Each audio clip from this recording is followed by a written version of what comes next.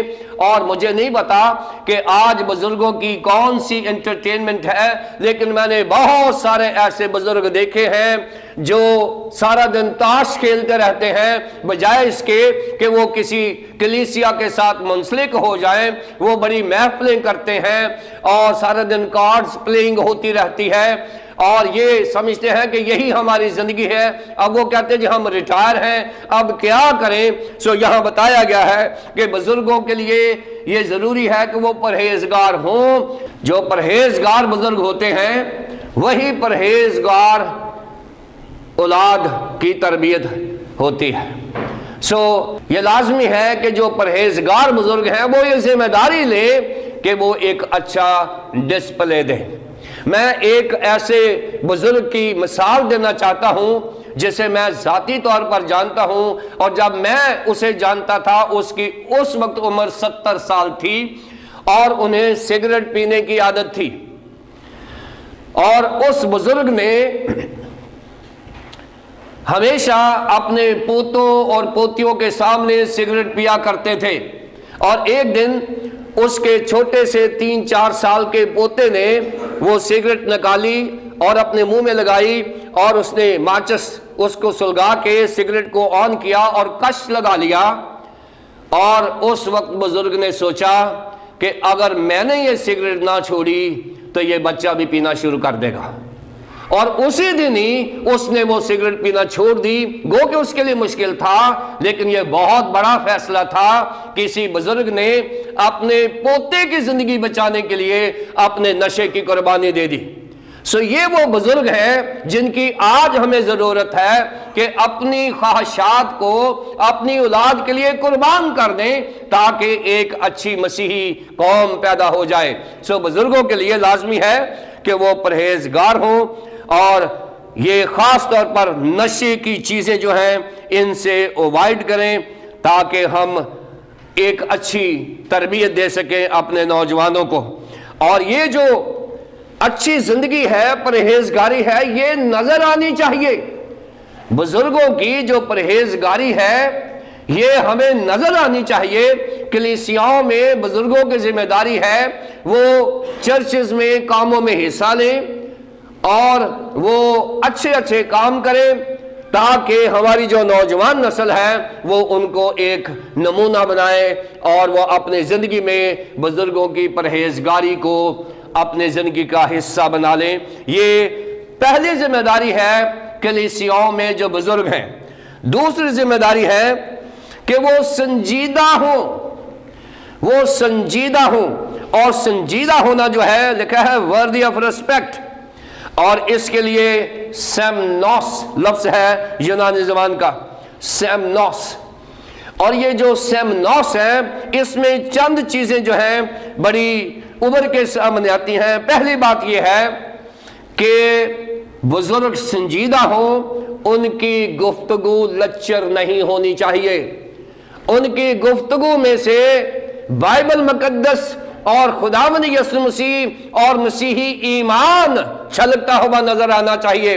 ان کی گفتگو میں انتہائی سنجیدگی ہونی چاہیے، تاکہ آپ کے ارد گرد جو بیٹھے ہوئے لوگ ہیں وہ آپ کی شائستگی سے، آپ کی شگفتگی سے متاثر ہو کر وہ اپنی زندگی میں وہی شائستگی اپنائیں جو مسیحی ایمان کا ڈسپلے ہوتا ہے۔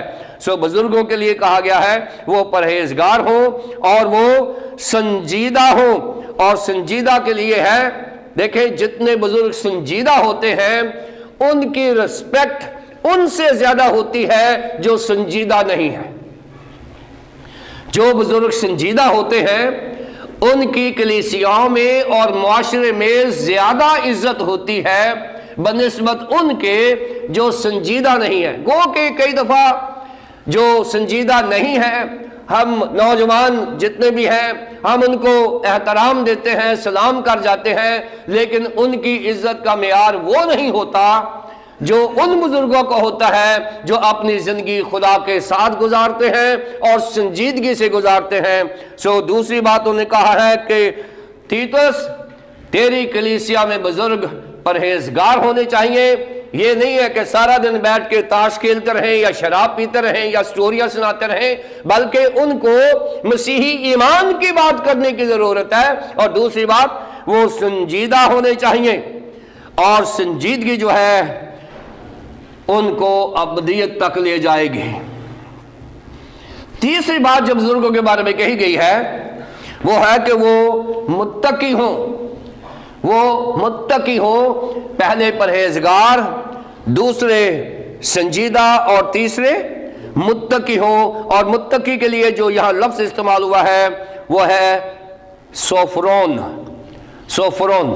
اور سوفرون جو ہے اس کا ترجمہ انگریزی میں سیلف کنٹرولڈ، یعنی ایسا بزرگ جس کا اپنے جسم کے اوپر، جس کا اپنی سوچ کے اوپر پورا کنٹرول ہو۔ ایسا بزرگ جو اپنی سوچ کو کنٹرول رکھ سکتا ہو، اپنے جذبات پہ کنٹرول کر سکتا ہو، اپنے غصے پہ کنٹرول کر سکتا ہو اور اپنے جسم پر کنٹرول کر سکتا ہو، ایسے بزرگ کو سوفرون، سوفرون جو ہے یہ صوفیہ سے ہے۔ صوفیہ کہتے ہیں عقل مند کو، دانش مند کو، اور یہاں پروڈنٹ بھی لفظ استعمال ہوا ہے، یعنی ایسا بزرگ جس کی دانش مندی سے کلیسیاؤں میں اور نوجوانوں میں ترقی ہو۔ سو یہ بزرگ جو ہے یہ پرہیزگار ہونے چاہیے، سنجیدہ ہونے چاہیے اور متقی ہونے چاہیے۔ اور یہ چیزیں بتائی گئی ہیں کہ کلیسیاؤں میں اس قسم کے بزرگ ہونے چاہیے تاکہ نوجوان نسل جو ہے ان کے اعمال سے، جذبات سے اپنی بزرگی کو دیکھ سکے کہ ہمارے بزرگ ایسے تھے، لہذا ہم بھی ایسے ہی رہیں گے۔ سو کلیسیاؤں میں بزرگ جو ہیں وہ پرہیزگار ہوں، سنجیدہ ہوں اور متقی ہوں۔ اور اس سے آگے یہ جو تینوں چیزیں ہیں ان کا ڈسپلے کیسا ہونا چاہیے؟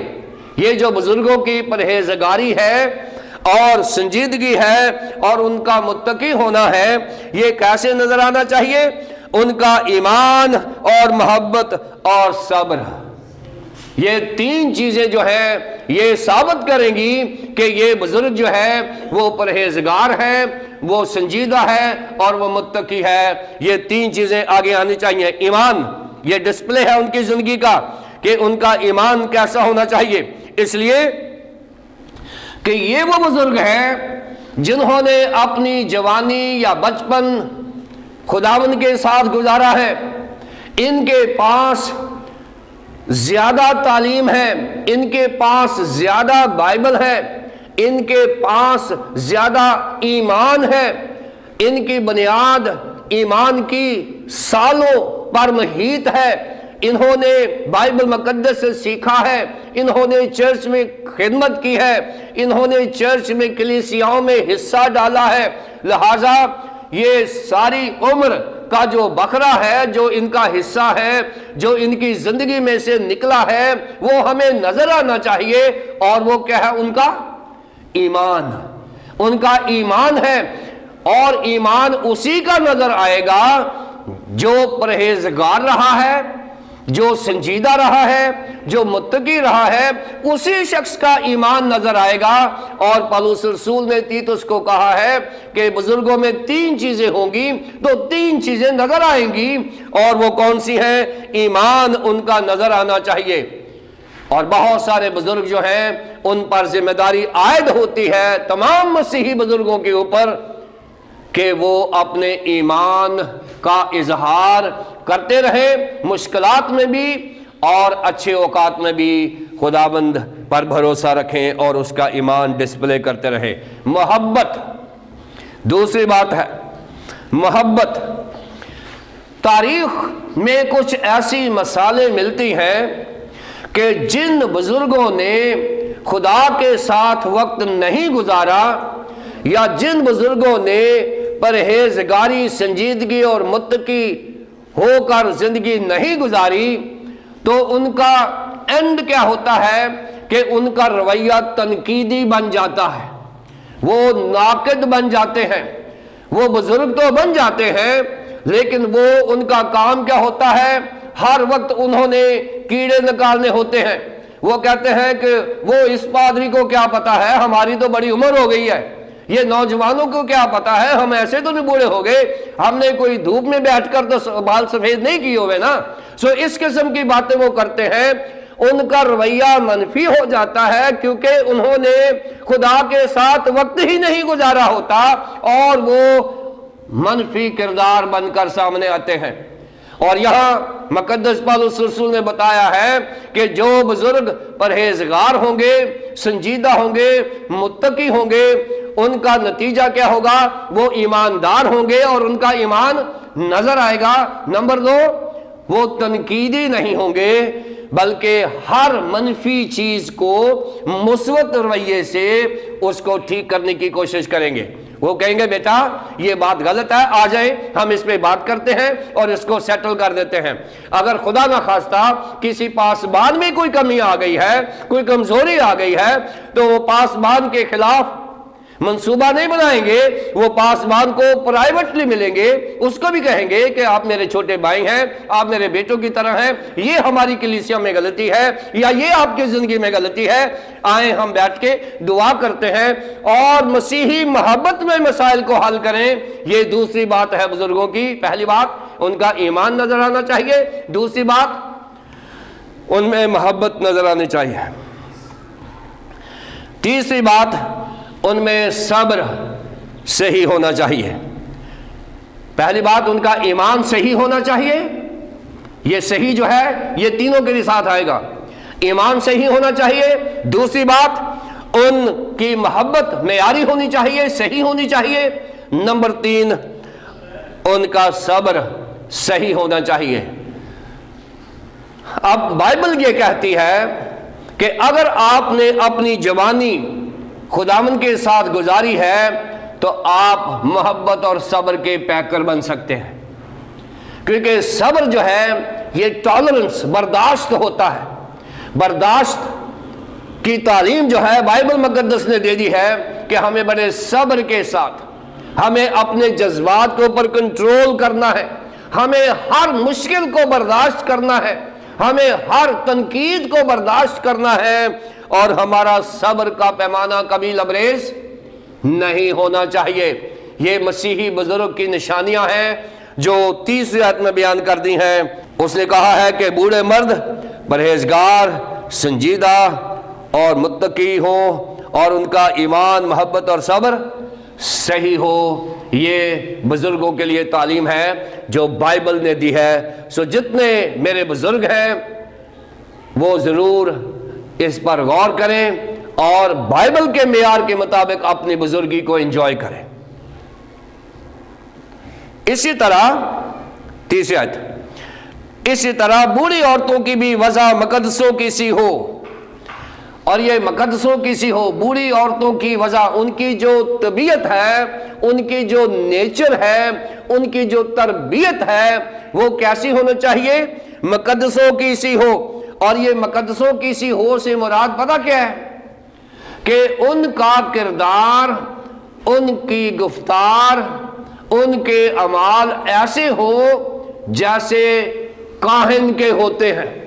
مقدسوں سے مراد یہاں پر وہ معیار ہے جو بائبل نے کہانت کے لیے دیا ہے، جو بائبل نے پاکیزگی کا معیار، گفت و شنید کا معیار، ان کا کردار صرف کرسچن ہی نہیں، مور دین کرسچن، ایک معیار کے مطابق، بائبل کا جو معیار ہے اس کے مطابق ان کو ہونا چاہیے۔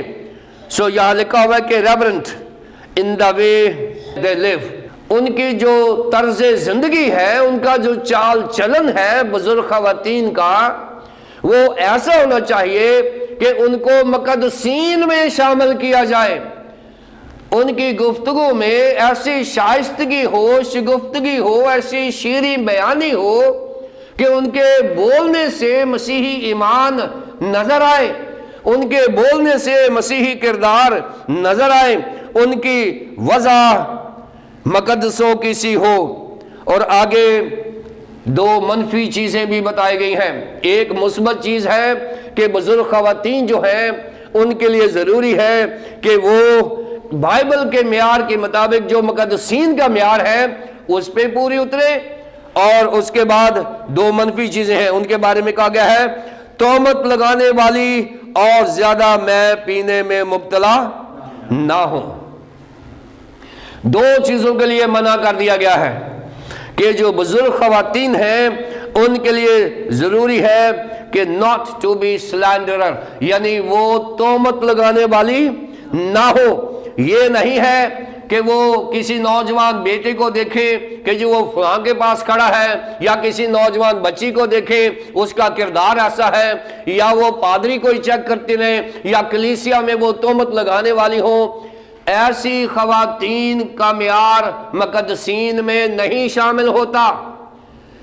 بزرگ خواتین جو کلیسیاؤں میں ہیں، بجائے اس کے کہ آپ تنقید کریں، آپ انہیں مثبت طریقے سے ہینڈل کریں، مقدسوں کی طرح آپ اپنی بزرگی جو ہے وہ وہاں پر گزاریں۔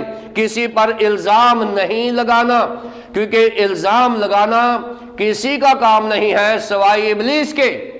سو اس لیے بزرگ خواتین جتنی ہیں کلیسیاؤں میں، ان کے لیے کہا گیا ہے کہ وہ نہ ہو، کیا کرنے کے لیے؟ تہمت لگانے والی نہ ہو، نمبر ایک۔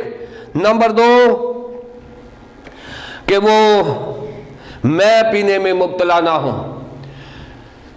شاید بات تو یہ پہلی صدی کی ہے، لیکن 21ویں صدی میں بھی اس کی اپلیکیشن ہو سکتی ہے کہ بہت ساری خواتین جب ان کے ہسبینڈز کی ڈیتھ ہو جاتی ہے، وہ کلیسیا کا حصہ تو بنتی ہیں، لیکن وہ اپنی تنہائیوں کو کل کرنے کے لیے، تنہائیوں سے چھٹکارا حاصل کرنے کے لیے وہ موج مستی میں پڑ جاتی ہیں اور وہ شراب نوشی میں مبتلا ہو جاتی ہیں۔ سو یہاں پر مقدس پالوس رسول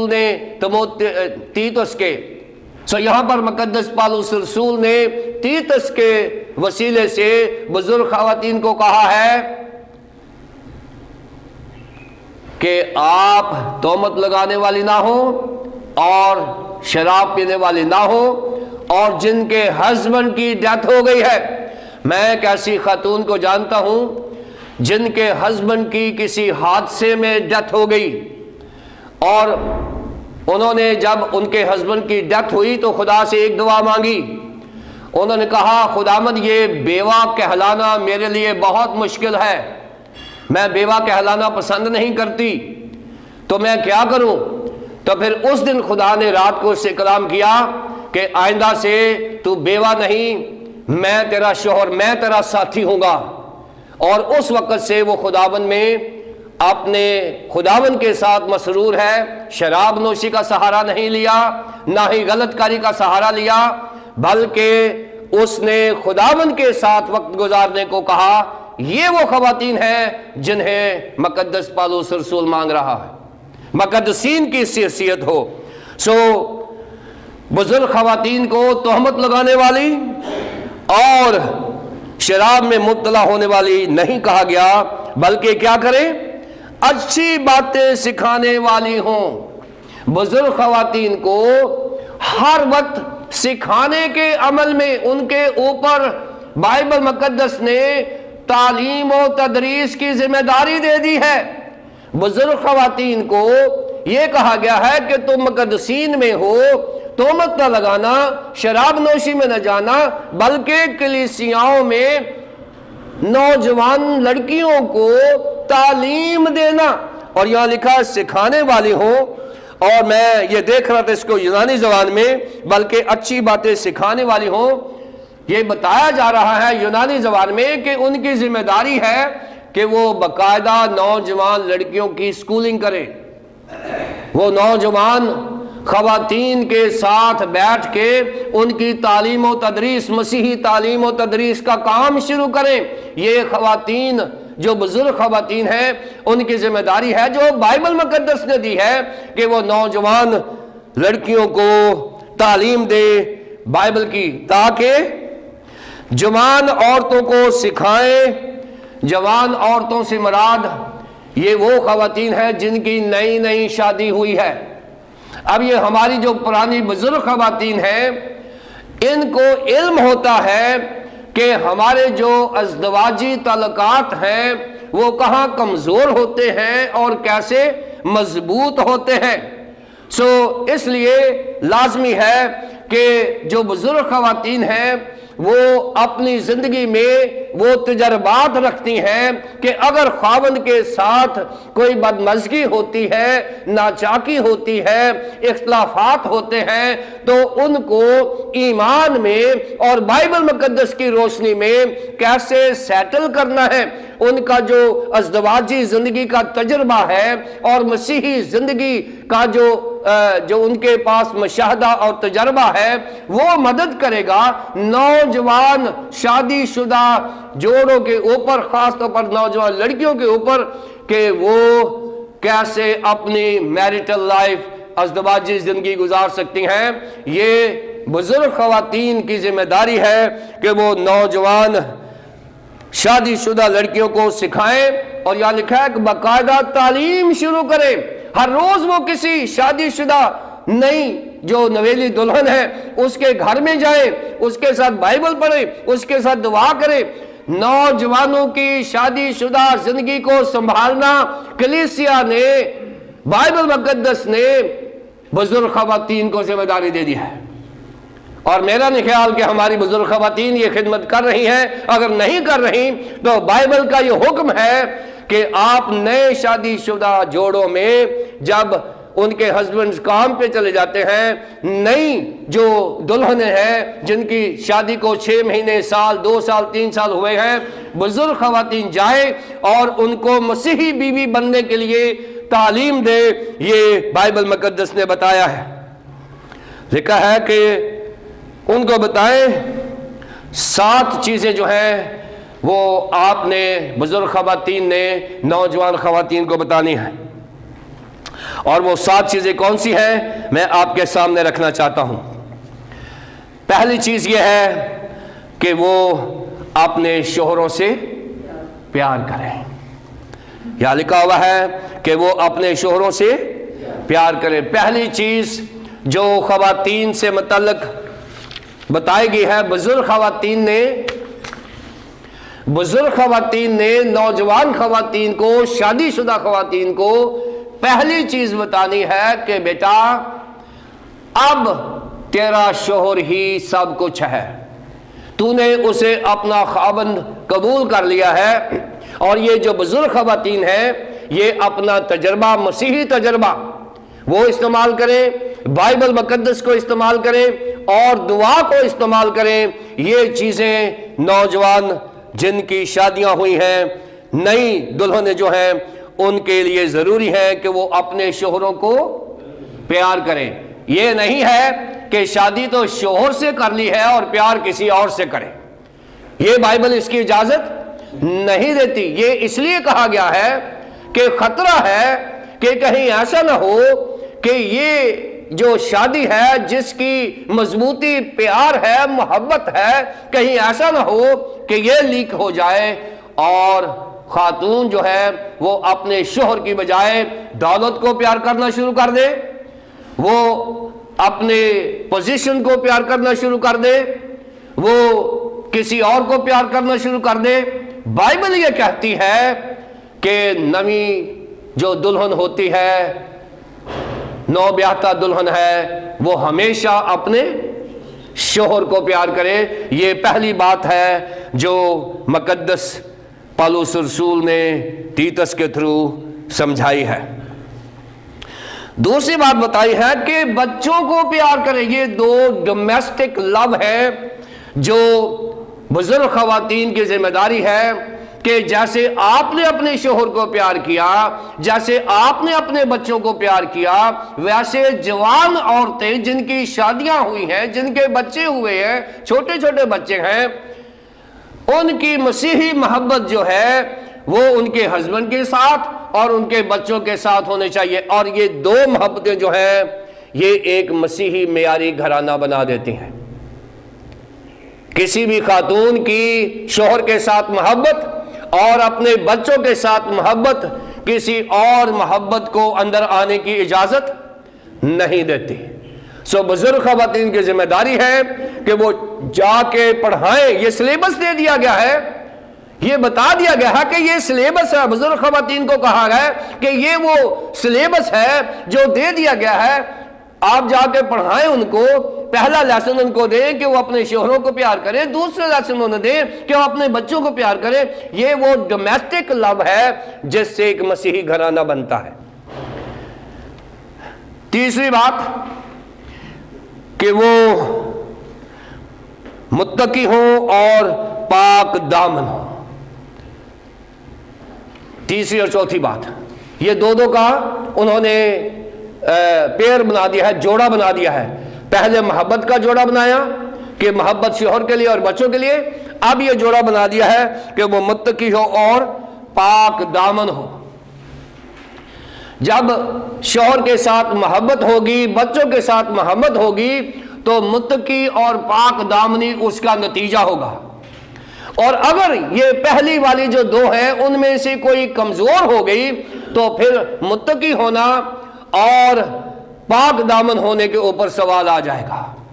سو اس لیے خواتین جو پرانی خواتین ہیں، بزرگ خواتین ہیں، وہ نئی خواتین کو سیلف کنٹرول اور پیور ہونے کے لیے، اور یہ باقاعدہ لیکچرز ہیں، باقاعدہ لیکچرز ہیں، ہمیں باقاعدہ متقی ہونے کا لیکچر ہونا چاہیے کہ متقی سے کیا مراد ہے۔ یہ پورا 1 گھنٹے کا لیسن ہونا چاہیے خواتین کے پاس، بزرگ خواتین کے پاس، کہ جب وہ نوجوان خواتین کے پاس جائیں تو وہ متقی ہونے کا لیکچر دے کر آئیں انہیں کہ متقی ہونے سے کیا مراد ہے۔ وہ تیاری کر کے جائیں، پاسبان کی مدد سے یا اپنی مدد سے، اپنے ایمان کے زور سے وہ جا کے ان کو بتائیں کہ بیٹا اب ہم نے مسیحی زندگی بسر کرنی ہے، اور مسیحی زندگی جو ہے وہ متقی ہونا اور پاک ہونا ہے، کیونکہ خداوند کا حکم ہے پاک بنو جیسے تمہارا آسمانی باپ پاک ہے۔ اور پھر یہ بھی ہے کہ بغیر پاکیزگی کے ہم خدا کو نہیں دیکھ سکتے، کیونکہ مبارک ہے وہ جو پاک دل ہیں کیونکہ وہ خدا کو دیکھیں گے۔